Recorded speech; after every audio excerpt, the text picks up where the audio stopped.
So a couple of years ago, Harry Styles of the British boy band One Direction wore a dress for one of his photo shoots for Vogue magazine. And needless to say, conservatives were triggered. Yeah, I recall Ben Shapiro was going, as expected of Ben Shapiro, was going apeshit over Styles' sartorial decision. And basically, Shapiro was lamenting about how masculinity was in decline and how, with the rise of leftist girly men, there's no more gonna be manly men in this world. Bring back manly men. Bring back lumberjacks. Bring back bodybuilders. And Candace Owens was saying that, you see, this is what's happening with the degenerate, decadent West. We need strong men in the West. In the East, they have strong men, not like us in the West and our decadent, degenerate ways. It's funny because American conservatives are usually very, very pro-imperialist, and they're usually rather xenophobic, if I may say so myself. And they don't often speak very flatteringly of non-Western culture. So I find it very ironic that suddenly you have an American conservative like Candace Owens praising the East. Although which part of the East she was referring to, I'm not quite sure. Was she referring to Pakistan or Afghanistan or Saudi Arabia, which are in the East? Or was she referring to Taiwan or South Korea? Which one?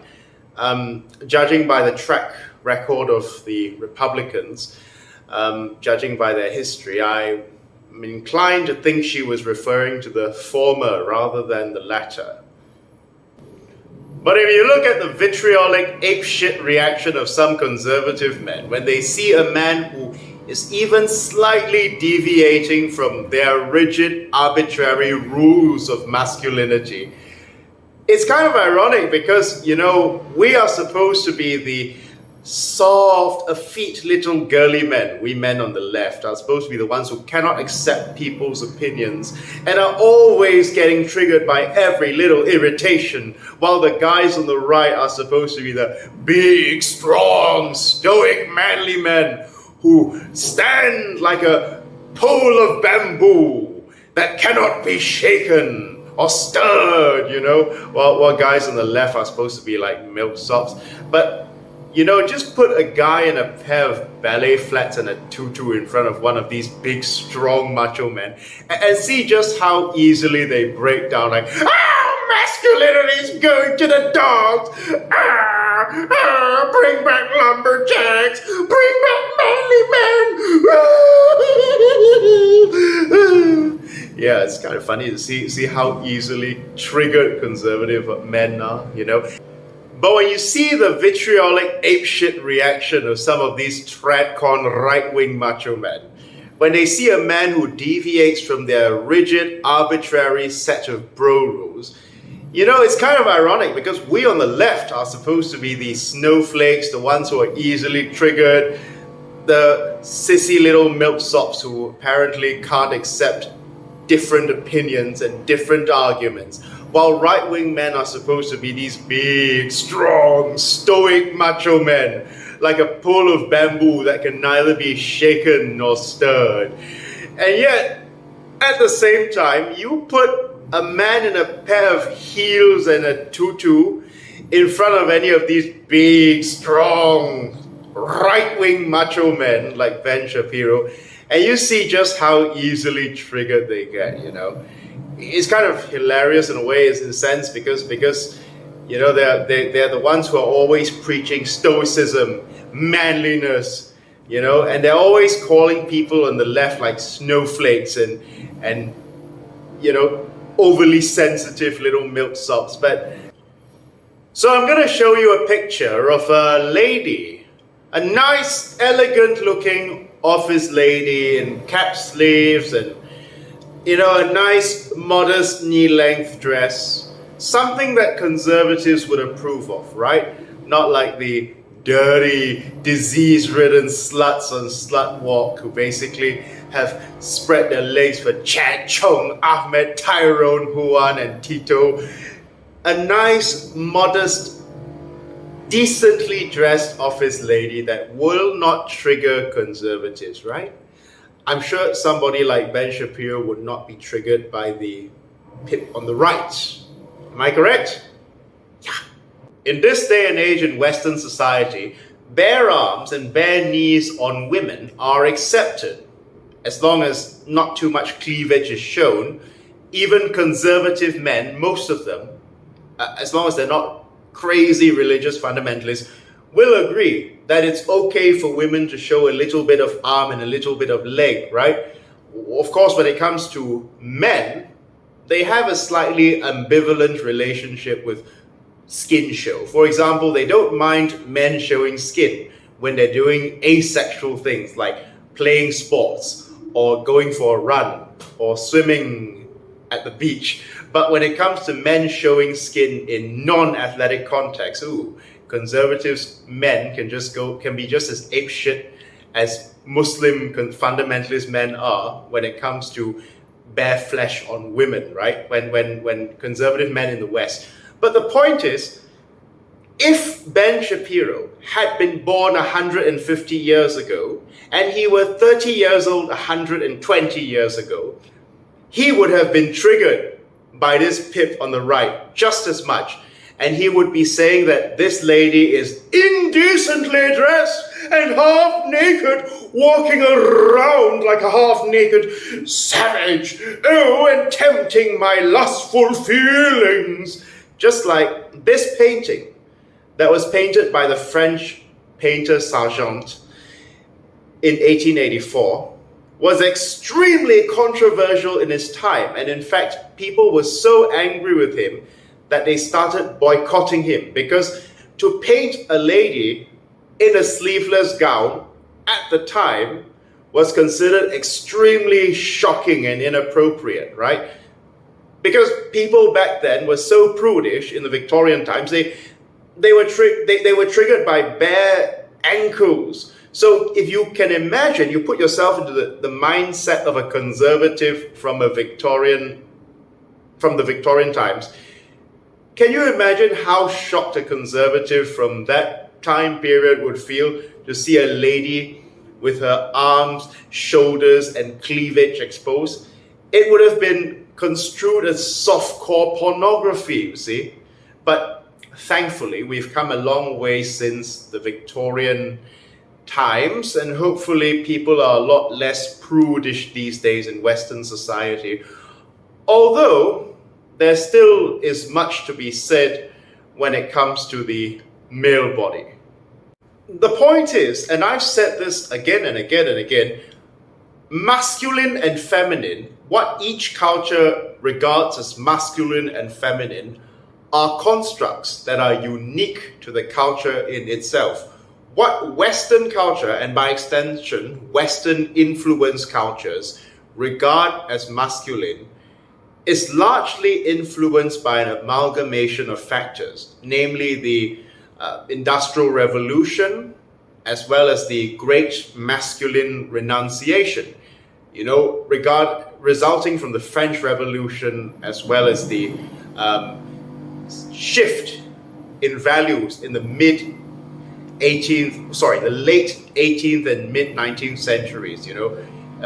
Instead of basically the shift of Western society towards meritocracy over aristocracy meant that people did not regard, aristocrats as people to be emulated anymore. And thus, the self-made man of Western society, or rather the self-made man, was regarded as the person that you should emulate, right? Such as the military officer or the naval officer. So what conservatives accept as proper men's attire, the suit and the tie, was not always considered to be the mainstream formal wear for men, right? Whether it be the penguin suit or the sack suit or the lounge suit or the tuxedo, which actually came about not so long ago, just in the Edwardian times. The fact of the matter is that the suit really has its origins in the military and navy. And no, it's not Beau Brummell that invented the suit. Beau Brummell, the image consultant of King George IV, really popularized it, right? Like if you were to go back to the time of the 18th century, a man not wearing a powdered wig, not wearing breeches, wearing trousers instead of breeches, was considered to be underdressed, you know, not in proper attire. But if you were to shift the time frame to the 21st century, a man like that would be considered a fop, right? See, the point is norms change. What conservatives don't seem to understand is that cultural norms shift over time, and that can be due to external or internal factors. Now, without the flapper movement of the 1920s, there would be no little black dresses, you know, little black sleeveless dresses for women, and women would still have to wear full ankle-length skirts and cover up their arms, you know, in the Western countries. In fact, they might still be obliged to wear corsets as well. But the flapper movement, which I won't go into detail in this video, basically liberated women not only from the constraints of corsets, but also gave them a much more natural, wide, and diverse wardrobe that they could play with, right? Now, the men, on the other hand, men in the Western countries did not really have a flapper movement. So you see, if you go to an office, you'll find that most men, in fact, all men in corporate offices still have to cover up their arms. They have to, even if they don't have to wear a suit, they at least need to cover up their arms and button up and cover up their chest, right? Well, of course, you could also argue, if you take the side of fundamentalist Christian conservatives like Jordan Peterson, both genders should not be showing skin at the office. Now, at least Peterson is a little less hypocritical in that regard, right? Because at least he doesn't approve of men showing skin, but he doesn't approve of women showing skin either. So you have to give him a bit of grudging respect in that regard, because at least he's consistently conservative for both genders, while many conservative men are not consistently conservative for both genders, right? Like, they will mind if men show skin, but if women show skin, they don't mind. At least a little bit of skin. But the point is norms change over time. Norms are not stagnant, right? Norms shift. So to demand that something remain the same forever is against reality. It just goes against reality, because no society will remain the same forever, right? Even dynasties in China had different types of norms. There's so much variation between the norms in each dynasty. Like in the Tang dynasty, long fingernails on men were considered attractive, right? But I would not deign to wear long fingernails, to keep long fingernails, pardon me, because, you know, long fingernails get in the way of playing sports. Long fingernails are problematic when you want to lift weights or play basketball or go hiking. They are problematic. So, and they're pretty uncomfortable when you want to choke your own chicken or massage the peony, if you get my drift. But anyway, you know, the female ideal of the Tang dynasty was that of a plump, robust woman, you know, with big childbearing hips. And, you know, nowadays, if you want to say that you like fat women or you like overweight women, people call you a chubby chaser or a fat fetishist.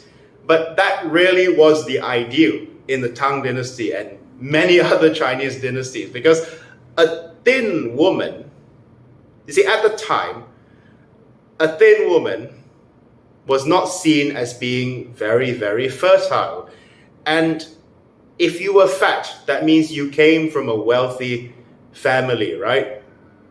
And you would have wealthy in-laws. Although it's true that women tended to marry up into wealthier families, it always helped to be marrying the daughter of a mandarin or a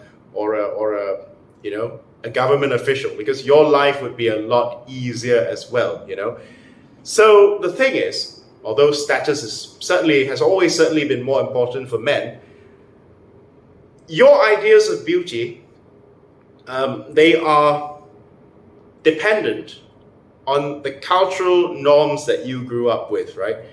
And every culture has different norms. Well, in Heian era Japan, black teeth on women was considered attractive as well, yeah? And if you're laboring under the delusion that under this tank top I must be wearing shorts or trousers due to my XY chromosomes, well, you, my friend, are sorely mistaken. Do these look like shorts or trousers to you? Do they? Do they? See, the thing is that I don't really understand this big hang-up that some conservative men have about bifurcated garments on men. Like, they seem to have this fixation on bifurcation. Like, a piece of clothing could be exactly the same fabric, exactly the same amount of fabric, but the moment you unbifurcate it, oof, suddenly they go ape shit, and they go like, oh, that's not how men are supposed to dress. They're supposed to wear trousers. Ah! Well, even though, some of the most manly men that these conservatives like to idolize, like the Spartans or the Romans or the legionaries or, basically any other biblical hero like Samson, wore what conservatives today would deem feminine clothing. In fact, long hair. Samson probably, if not for his muscle mass, would probably be deemed a girly man by these Christian macho men, Judeo-Christian macho men like Ben Shapiro. And here's the thing. Wearing a skirt, wearing a Scottish kilt or a Malaysian sarong is not going to cause your testosterone to plummet. That's not how biology works. It's not going to cause your balls to drop off. And in fact, in the long run, due to the fact that it allows more ventilation to your balls, it'll probably be better for your balls in the long run, than trousers in summer. But still, if you want to suffer and swelter in the summer heat in your trousers, hey, stop drilling! Sorry. See, that's my toxic masculinity speaking. I hate it. I hate it when people are drilling while I'm shooting a video. Anyway, here's the thing. If you want to sweat and swelter in summer, then by all means be my guest. Wear long trousers if you please. But don't try and stop me from being comfortable wearing my sarongs. Yeah, this is my day-to-day attire when I go to the grocery store or when I teach students. I don't work for a corporate setting or school, thank God. I'm past working for people, so I don't need to conform to any monkey dress code set up by conservative men. Okay? So yeah, I do wear a sarong every now and then because it's just bloody comfortable. And if you've never worn a skirt before, do it, man. You'll never want to wear trousers again. But just because I wear a sarong off and on, it doesn't mean that I'm any less of a man than a man who wears trousers all the time. Just like a lady who participates in sports and wears tank tops, because mind you, tank tops for a very long time in Western society were considered unacceptable attire for women because they were regarded for the longest time as athletic male attire, right? Just because a woman participates in sports or wears tank tops, it doesn't make her any less female, right? And I use the term as an adjective, of course, not a noun. Unlike those tradcon macho misogynists who use the term female as a noun, as if she were a farm animal or something like that. I'm not one of those guys. Anyway, I do a lot of things that could be construed as toxically masculine, in fact. I drink hard liquor. Just like my late grandfather, I have a weakness for hard liquor. You know, XO's my favorite. I smoke every now and then, in moderation, of course, because I'm a health-conscious guy.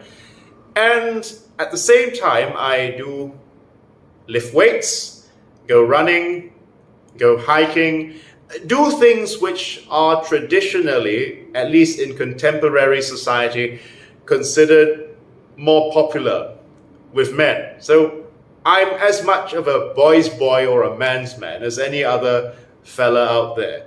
But I'm not going to restrict myself, by adhering to some artificial bro code. In the same way, women in the modern era are not going to be restricting themselves if they want to participate in sports, if they want to participate in martial arts, or if they want to pursue things which were traditionally considered manly. Like, let me tell you something. Yoga and ballet were at one point considered manly pursuits. Initially, only men participated in yoga and ballet because, expressing oneself through the body, and ballet is the ultimate form of expression through the human body, that was not considered taboo in ancient Greece or ancient India, if we're going to talk about yoga. Only with the rising tide of Victorian utilitarianism came this idea that it was suddenly taboo for a man to be sensual, for a man to express himself through his body as he is in ballet. When suddenly ballet and yoga become regarded as girly pursuits, right? Because more women than men pursue these things. But the fact of the matter is that initially it was men who pursued these things. Just like in Europe prior to the Industrial Revolution, it was men who wore high heels to give themselves a height advantage, right? And if you're talking in terms of biology, because you macho right-wing tradcon fellas love to bring up evolutionary biology, there is no biological reason why women should be wearing high-heeled shoes, because biologically speaking, in most species, men are supposed to be the male is supposed to be the bigger of the pair, right? So high heels give you a height advantage, which in turn gives you a size advantage. Does it not make sense? So the only reason you would go ape shit at seeing a man in a pair of high-heeled shoes is because you, my friend, my conservative macho friend, are trapped. Your mind is trapped in the box of stifling Victorian utilitarianism, right? So the takeaway of this video is basically this. Whether you're wearing shorts or trousers or a skirt, it's not going to cause your tea juice to go down. Whether you choose to go barefaced or go out with cosmetics on your face, as the founding fathers did, or any other European aristocrat of the time, it's not going to cause your tea juice to go down. That's not how biology works, okay? Your bench press may be at 100 kilograms. If you have a 100 kilogram bench press and you wear a sarong to the gym, which I don't recommend, because short shorts are much more practical for gym wear, right? Sarong is good for trawling around town, but when it comes to shorts, when it comes to gym wear, I think shorts are much better. But if you were to try bench pressing with a sarong, not running with it, your bench press, because the bench press is an upper body activity, your bench press is not going to go down from 100 kilograms to like 50 kilograms just because you change the bifurcation of your garment. Clothing is fabric, okay? And fabric cannot increase or decrease your testosterone. That's just not how it works, right? So I'm just inviting you in this video rather to consider that perhaps you, my friend, might be stifled by certain norms, certain arbitrary norms that have no basis in logic.